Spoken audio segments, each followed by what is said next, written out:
Mickey Schoenig nasceu no dia 21 de maio de 1990 na cidade de Lafayette, no estado da Louisiana, nos Estados Unidos. Ela cresceu em uma família feliz e unida. Seu pai era cientista e trabalhava na indústria petrolífera, e sua mãe ficava em casa cuidando dos filhos. Mickey tinha uma irmã mais velha e as garotas eram muito parecidas, tanto que às vezes eram até confundidas com gêmeas. Quando crianças, elas brigavam muito, mas assim que cresceram, as garotas tornaram-se muito próximas, e mais tarde seus pais tiveram um filho, que Mickey e sua irmã ajudavam sua mãe a cuidar dele. Mickey era muito alegre, embora fosse um pouco tímida. Ela adorava animais, principalmente cavalos, e procurava passar o máximo de tempo possível com eles.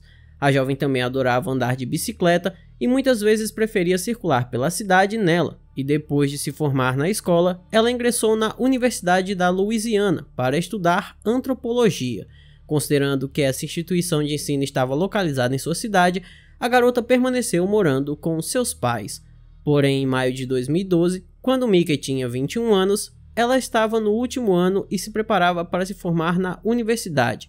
A jovem também estava ansiosa pelo seu aniversário, que aconteceria dentro de alguns dias. Sendo assim, no dia 18 de maio, Mickey decidiu se encontrar com amigos e visitar um bar, onde se apresentavam bandas locais, e na manhã seguinte, ela deveria ir com a família para a formatura do ensino médio de seu irmão, então ela não planejava ficar muito tempo no bar. Mickey se divertiu muito e quando deu por volta da 00:30, ela resolveu encerrar o seu passeio, mas antes de voltar para casa, a jovem e seu amigo chamado Bradley resolveram sair para comer alguma coisa, e eles pediram comida em um Taco Bell que ficava ao lado do bar que eles estavam. Depois de terem pedido a comida, os dois foram até a casa do Bradley para comerem lá, e por volta da 1h45 da madrugada, a jovem resolveu ir para casa, já que ela estava de bicicleta e sua residência não ficava muito longe. Sendo assim, ela se despediu do amigo e voltou para casa sozinha. Quando amanheceu, toda a sua família começou a se preparar para a formatura, mas rapidamente perceberam que Mickey não havia retornado após ter saído na noite anterior. Seu quarto estava vazio e sua bicicleta não foi encontrada em lugar nenhum. Os pais da garota presumiram que ela simplesmente havia passado a noite com as amigas e iria direto para a escola do irmão. Então, com isso em mente, antes de irem para a formatura, eles enviaram uma mensagem para ela, mas não houve resposta. A situação só começou a de fato deixá-los preocupados quando viram que Mickey também não estava na formatura do irmão dela. Nesse momento, seus parentes começaram a ficar cada vez mais apreensivos, pois a jovem era muito responsável e dificilmente iria perder um evento tão significativo. Quando sua família voltou para casa, Mickey não estava lá. Eles tentaram ligar para ela, mas a garota seguia sem atender o telefone. Depois disso, eles ligaram para todos os amigos dela, mas nenhum deles tinha visto a garota desde a noite anterior. Ao saber de tudo isso, os pais dela decidiram entrar em contato com a polícia por volta das 5 horas da tarde. Apesar dela já ser adulta, os policiais imediatamente começaram a procurá-la, fazendo seu trabalho da forma mais rápida possível. A primeira coisa que as autoridades fizeram foi conversar com todos os amigos da Mickey que tinham ido até o bar com ela, e depois de saberem que a jovem havia saído com seu amigo Bradley, eles foram conversar com o rapaz. Quando questionado, o Bradley disse que ficou com a Mickey em sua casa até 1h45 da madrugada, quando ela disse que precisava ir embora, pois iria para a formatura de seu irmão, então ela saiu de lá de bicicleta.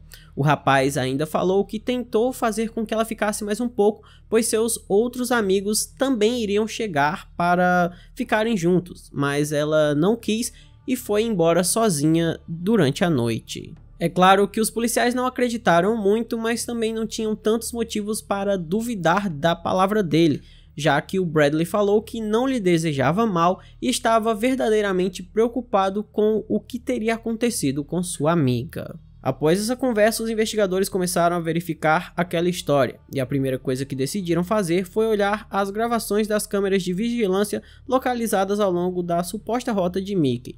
Depois de muitas horas estudando os vídeos, eles conseguiram localizar a garota.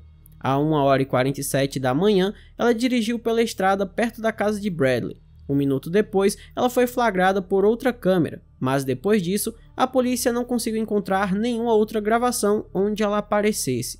Mesmo assim, aquilo era suficiente para confirmar as palavras de seu amigo. Os investigadores estavam convencidos de que Mickey havia saído da casa de Bradley e ele não tinha nada a ver com o desaparecimento dela. Depois disso, a polícia solicitou os dados da atividade de telefone da garota e soube que a última vez que ela o utilizou foi poucos minutos antes de sair da casa de Bradley, quando outro conhecido ligou para ela. Enquanto isso, os parentes de Mickey, juntamente com conhecidos e amigos da família, saíram em uma busca vasculhando a área ao longo do percurso que a jovem deveria ter feito. Eles também imprimiram panfletos com informações sobre seu desaparecimento e os distribuíram na rua, os colocando em cada esquina. A polícia inspecionou a área ao longo da estrada por onde Mickey deveria ter passado e eles estavam trabalhando na teoria de que a garota poderia ter sofrido um acidente e por isso tentavam encontrar sua bicicleta ou pelo menos alguns vestígios de um possível acidente. Apesar de tudo isso, o primeiro dia de buscas não trouxe nenhum resultado. Na manhã seguinte, a informação do desaparecimento de Mickey já havia se espalhado por toda a cidade e vários voluntários se juntaram em sua busca, oferecendo também uma recompensa por qualquer informação que os ajudasse a encontrar a garota, e essa recompensa rapidamente chegou ao valor de $25.000. Os estudantes da universidade onde a Mickey cursava antropologia também participaram da busca e, procurando por pistas, os policiais encontraram uma coisa muito estranha.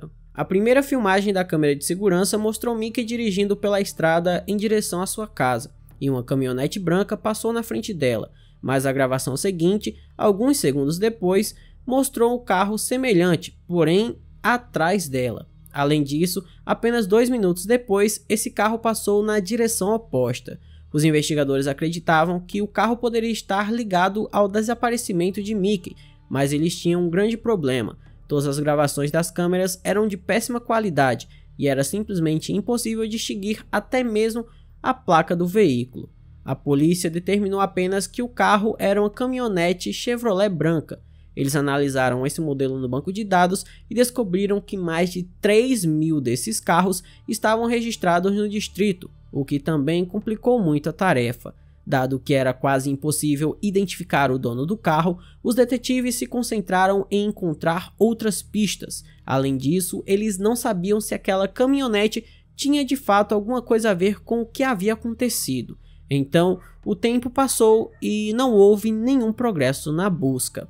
No dia 21 de maio, 3 dias após o desaparecimento da Mickey, era o seu aniversário, e em vez de seus familiares estarem comemorando, todos estavam aflitos e a buscando, tentando encontrá-la ainda com vida. Mas apesar de todos os seus esforços, até aquele momento o seu paradeiro permanecia desconhecido. Isso continuou até o dia 27 de maio, quando a polícia recebeu uma ligação muito importante. 2 homens pescavam em um rio a cerca de 40 km de Lafayette, quando um deles lançou sua vara de pesca na área sob a ponte e o anzol prendeu em algo pesado. Os pescadores tiraram o objeto da água, que era uma bicicleta. Eles haviam ouvido sobre o desaparecimento de Mickey no noticiário e então contataram imediatamente a polícia. Ao chegarem ao local, os detetives determinaram rapidamente que aquela bicicleta realmente pertencia à garota desaparecida. Isso foi confirmado por seus parentes e também muitas fotografias que tinham dela com aquela bicicleta. De imediato, os policiais perceberam que a roda traseira estava muito torta e foi sugerido que o dano poderia ter sido causado por uma colisão de um carro. Também ficou claro para eles que alguém havia jogado deliberadamente a bicicleta naquele rio, longe da cidade, para assim esconder um possível crime. Com isso em mente, os detetives acreditavam que o corpo de Mickey também poderia estar na água e enviaram mergulhadores para fazer uma busca minuciosa no rio. No entanto, isso não trouxe nenhum resultado. Com o passar dos dias, a polícia recebeu várias ligações, mas elas não davam muito resultado, então eles resolveram divulgar as imagens das câmeras de segurança que mostravam aquela caminhonete branca que apareceu na filmagem junto com a Mickey. E após divulgarem essa imagem, eles receberam uma denúncia anônima de uma pessoa que dizia que aquele veículo poderia pertencer a um homem chamado Rocky. A polícia verificou aquela dica e descobriu que a pessoa que ligou para eles mentiu. Era tudo um trote. Mas algum tempo depois, eles receberam 2 ligações que foram de fato muito importantes, pois as 2 testemunhas indicaram uma mesma pessoa. Ambos disseram que aquele carro provavelmente pertencia a um homem chamado Brandon Laverne. A primeira pessoa que ligou para a polícia foi o futuro sogro dele. Ele disse que Brandon estava desaparecido há vários dias desde 19 de maio, após ter voltado para casa com vários ferimentos no corpo.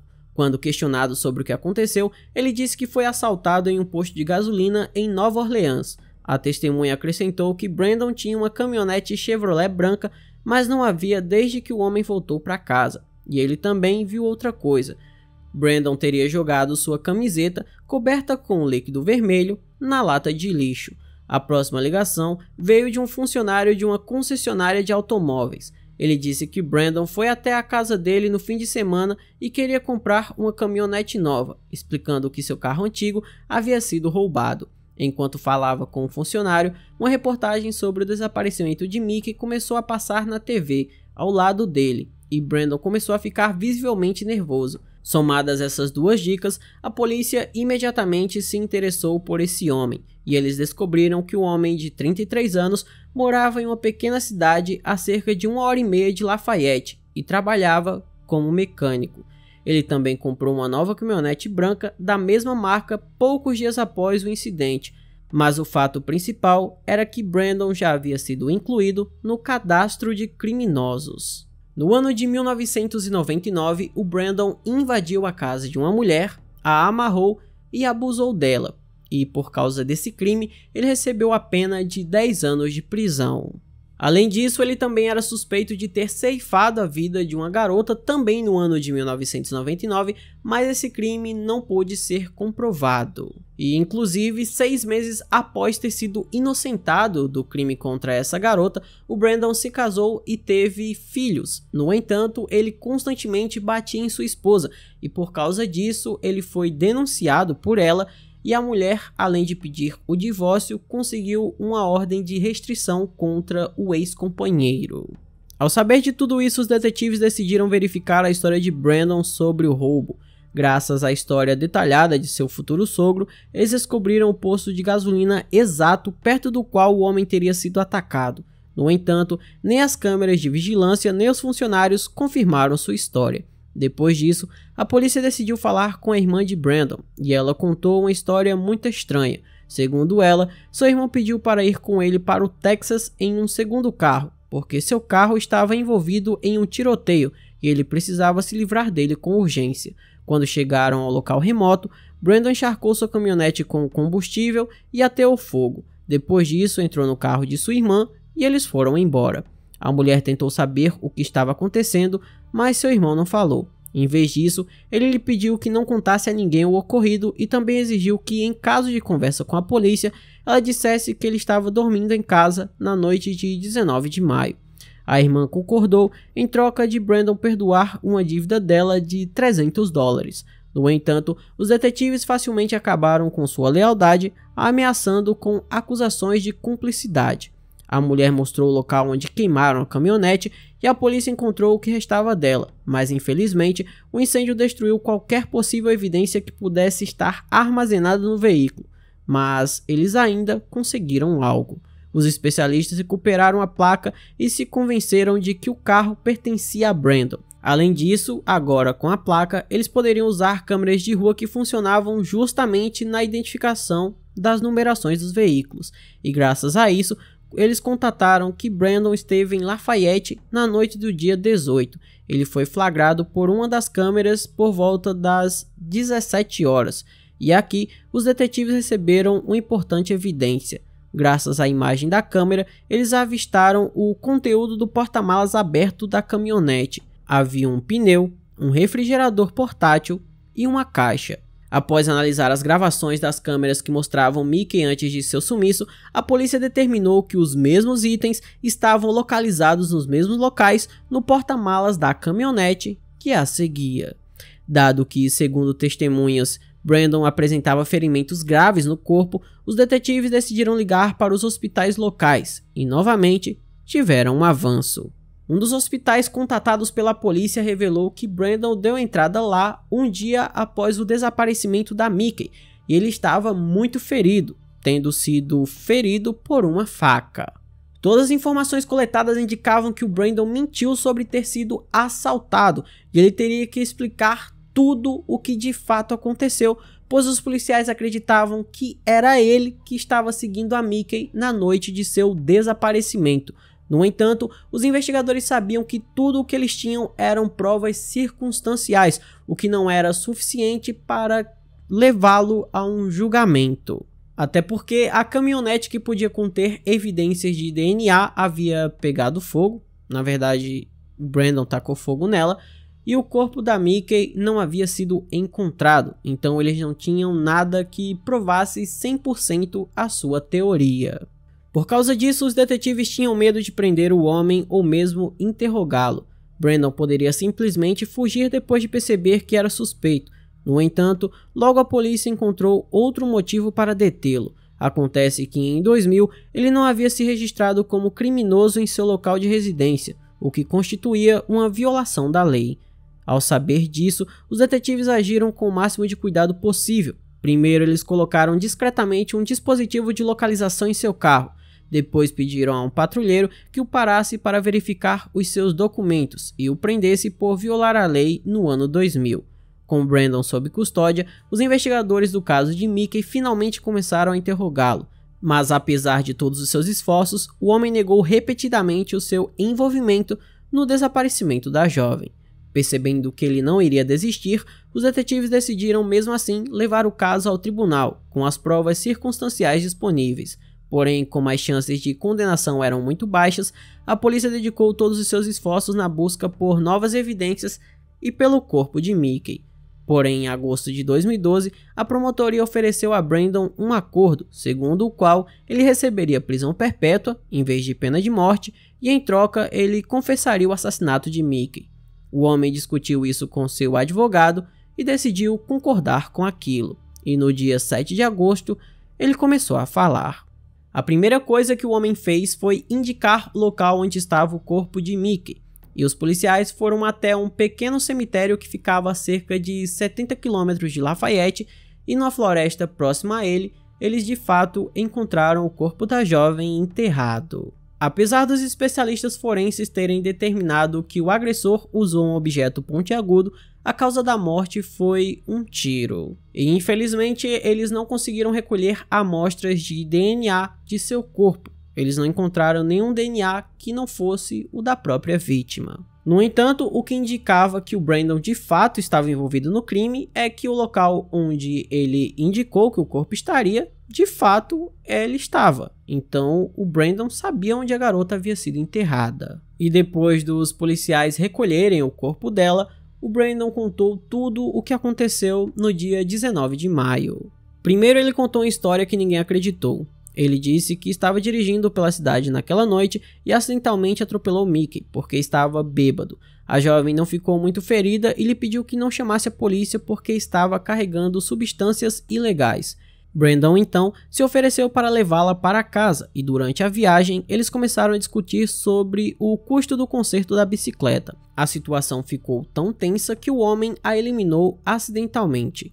Ao ouvirem aquilo, os detetives exigiram que ele contasse a história real, caso contrário, não haveria acordo. Percebendo que não conseguiria mais fugir, Brandon começou a falar a verdade. Segundo ele estava dirigindo pela cidade e viu Mickey. O homem começou a persegui-la e bateu deliberadamente na garota com sua caminhonete. Ele não especificou o propósito desse ato, mas os investigadores sugeriram que ele planejava abusar de sua vítima. A garota teria caído no chão e Brandon a puxou para dentro do carro e também jogou a bicicleta dela no porta-malas. No entanto, Mickey rapidamente retomou a consciência e pegou seu telefone tentando ligar para a emergência, mas o criminoso a ameaçou com a faca. Mesmo assim, Mickey jogou spray de pimenta nele, o pulverizando em seu rosto, mas Brandon conseguiu arrancar a lata de suas mãos. Porém, nesse momento, Mickey pegou sua faca. Infelizmente, Brandon conseguiu tirar a arma dela, após o que ele imediatamente decidiu acabar com sua vida. O homem a deixou inconsciente, verificou o pulso e não conseguiu encontrá-lo. Apesar de seus ferimentos, Brandon saiu da cidade e depois de cerca de 40 minutos parou em uma área remota para esconder o corpo, mas assim que ele parou a caminhonete, Mickey voltou a si e pegou a faca novamente. Surpreendentemente, Brandon reagiu rapidamente e pegou sua arma, não deixando nenhuma chance para a vítima. Essa história surpreendeu os detetives. Mickey era muito mais baixa e pesava metade do peso de Brandon. Além disso, o homem passou 3 anos no exército, onde foi muito bem treinado. Apesar de tudo isso, a garota lutou de uma forma verdadeiramente incrível. Para vocês terem uma noção do quanto que a Mickey lutou por sua vida, após ter finalmente conseguido ceifar a vida dela, o Brandon decidiu enterrar o corpo, mas ele notou que não tinha mais forças nem para ficar de pé. De tão ferido que ele estava, ele percebeu que se tentasse enterrá-la, ele perderia a consciência. Sendo assim, o Brandon deixou o corpo da Mickey em seu carro, foi até sua casa, fez alguns curativos em seus ferimentos e dirigiu até o cemitério onde o corpo dela seria encontrado mais tarde. No entanto, como eu disse, ele não conseguiu enterrá-la naquele momento, então a colocou na floresta e depois foi até o hospital para se tratar. No entanto, ele não conseguia dirigir, então pediu a ajuda de um amigo e falou para que ele o levasse até Nova Orleans. E aí, nesse hospital em Nova Orleans, ele contou para os médicos aquela história de que ele teria sido assaltado. Mas após ter alta, ele foi para casa, se livrou das armas do crime e voltou até o cemitério para pegar o corpo da Mickey e enterrá-lo na floresta. Nos termos do acordo, o homem também admitiu a responsabilidade por ceifar a vida de outra menina no ano de 1999, da qual ele já havia sido suspeito. Brandon admitiu que conheceu Lisa Pate e a convidou para sair da cidade com ele. Depois de passarem vários dias juntos, a garota quis voltar para casa, mas Brandon não a deixou ir. A certa altura, ela tentou pegar as chaves dele, mas o homem percebeu e acabou com sua vida. Mais tarde, ele levou o corpo para um local remoto e o enterrou. Suas palavras coincidiram totalmente com os ferimentos no corpo da vítima e o local onde o corpo foi encontrado. Depois que Brandon confessou, ele passou por uma avaliação psicológica como parte do procedimento padrão. Durante uma conversa com um especialista, o homem admitiu que seu pai adotivo zombava dele regularmente e que, quando era pequeno, sua babá abusava dele. Desde a adolescência, Brandon foi diagnosticado com depressão e também com tendência à agressão. Ele tornou-se viciado em álcool e substâncias ilícitas, o que só piorava seu comportamento.